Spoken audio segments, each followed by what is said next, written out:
Let's read the Berenstain Bears and the Papa's Day Surprise. Some Papa Bears are embarrassed by sentiment and pretend not to want a Father's Day present.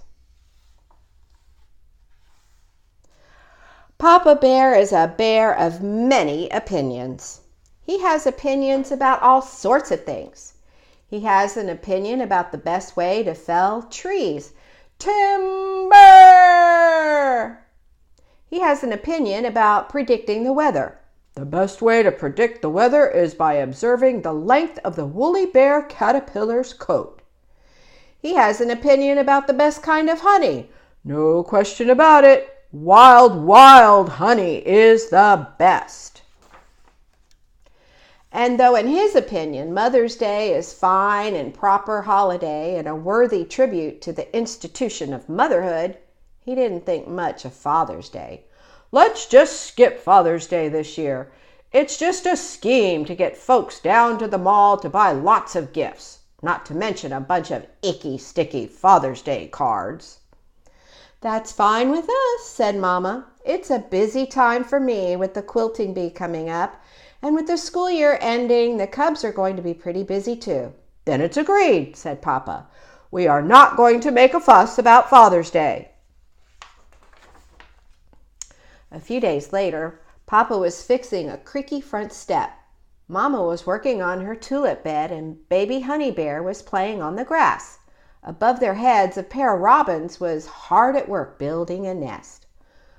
The fuss about Father's Day is a lot of nonsense, said Papa. Look at that Daddy Robin helping that Mama Robin build a nest. He doesn't need to have a fuss made over him. He's happy to do his job, building the nest, sitting on the eggs when the time comes, and digging up worms when the chicks hatch. That Daddy Robin doesn't need a special day, and neither do I. Yes, dear, said Mama. Papa was about to continue when he heard a noise in his shop. Hey, he said, there's somebody rooting around in my shop. If it's those pesky raccoons again, I'll... But it wasn't raccoons, it was Brother and Sister Bear. What are you two up to? Asked Papa. We're just getting some stuff for a school project, said Brother. That's right, said Sister. A school project. Brother was holding a piece of the special paper that Papa used for his furniture designs.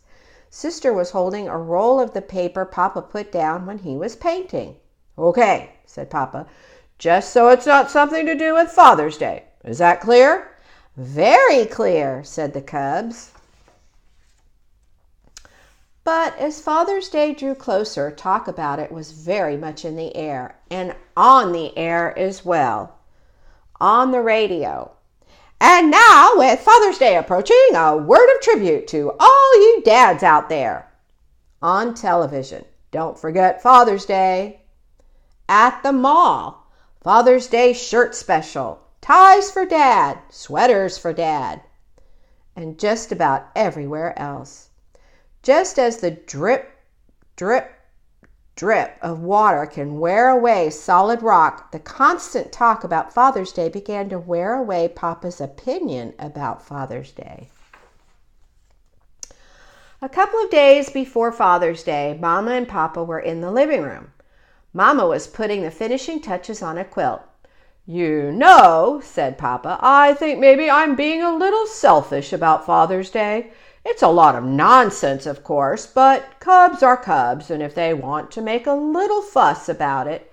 Sorry, dear, said Mama. I was counting stitches and didn't hear a word you were saying. Then the phone rang, and Mama picked it up. Yes, she said, this is she. Yes, Mrs. Bruin, it's all arranged. See you there. Goodbye. What was that about? Asked Papa. Just some quilting business, said Mama. By the way, said Papa, where are the cubs? They're over at Cousin Fred's working on a big scout project, said Mama. Oh, said Papa, I thought they were working on a big school project. That's right, said Mama. It's a big school and scout project. Papa would never have admitted it, but he was beginning to hope that Mama and the cubs wouldn't worry about his opinion regarding Father's Day. He even looked in drawers and closets for hidden presents, but there weren't any.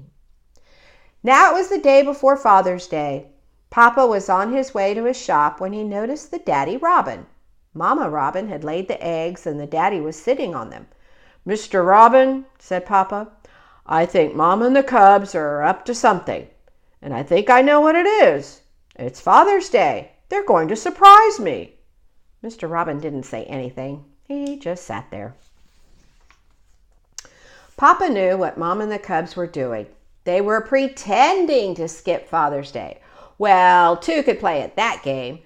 Tomorrow morning, when he woke up to breakfast in bed and lots of presents and cards on Father's Day, he would pretend to be surprised.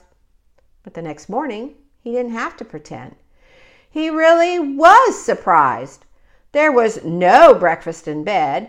There were no gifts and cards. But wait a minute. What was that delicious smell coming up from the kitchen? It was his favorite food, French fried honeycomb. There was going to be a Father's Day breakfast. It just wasn't going to be in bed. But the French fried honeycomb wasn't for him at all. Mama explained that it was a gift for the new family down the road.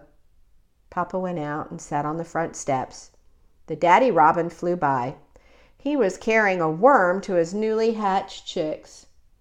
"Happy Father's Day, Mr. Robin," said Papa, "for all the good it's going to do us." At that moment, Mama and the cubs came down the front steps. "Where are you going?" asked Papa. "What about breakfast?" "We're all going for brunch at the Grismore Grill." "Huh?" said Papa. "The Grismore Grill, please," said the cubs as they piled into the car. When they arrived, folks were lined up at the entrance. "Look," said Papa, "there's a sign over the door that says, 'Welcome Dads.'" "Welcome Dads." "So there is," said Mama with a big grin. Is he going to be surprised? There was a much bigger sign inside. It said, "Welcome to the Papa's Day Surprise." It was painted on the roll of paper the cubs had gotten for the school project. And there was a stage with a long table. "Go ahead, Papa," said the cubs, "up on the stage with the other papas." He found a chair with his name on it at the long table. Other papas were on the stage with him. Lizzie Bruin's papa, Cousin Fred's papa, even Too Tall's papa. Other papas filled the seats. And the food, all Papa's favorites. French fried honeycomb, honey-cured salmon, honeyed squash. Someone began to speak. It was Mayor Honeypot. "And now we shall hear from those who put this wonderful surprise together. Our first speakers will be Brother and Sister Bear." Brother and Sister cleared their throats and read a poem. It was on the special paper they had taken from Papa's shop.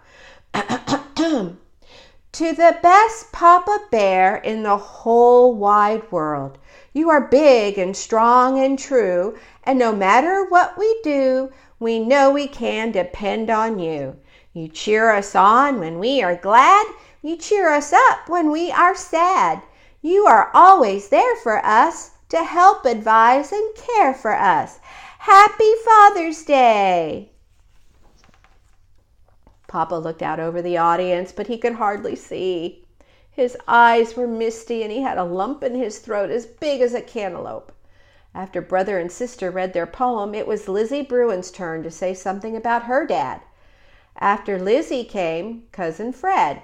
As the cubs read their tributes, Papa thought about all the wonderful moments he had shared with his family. Well, they weren't always wonderful, but they certainly were moments. Like when the lightning hit the tree, when he fell off his bike, when he fell on a log, when he got caught in the light post. Suddenly there was a sound of applause and cheering. It brought Papa back to the here and now of the Papa's Day surprise. Cubs and mamas were on their feet. It had been a wonderful party and a wonderful Father's Day. The guests headed for their homes. "Cubs," said Papa as he drove down the hill to their treehouse home, "I want to thank you for that lovely poem." "Mama helped us with it," said Brother. "Also," said Papa, "I want to thank you for the Papa's Day surprise. It was a wonderful gift." "That," said Sister, "was a gift for all the Papas. We and Mama have a special gift just for you." "Just for me?" said Papa. He pulled to a stop at the treehouse. He hurried up the front steps, through the front door, and into the living room. When he saw what was waiting for him, he could hardly believe his eyes.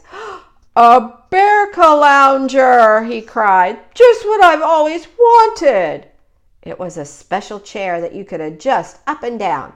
It was the perfect chair for Papa. Honey Bear began to cry. She was hungry. It was also the perfect place to feed baby Honey. Mom and the cubs watched with big smiles as Papa sat back in his new bear calounger and gave baby Honey her bottle. The end. Thank you for reading along with me.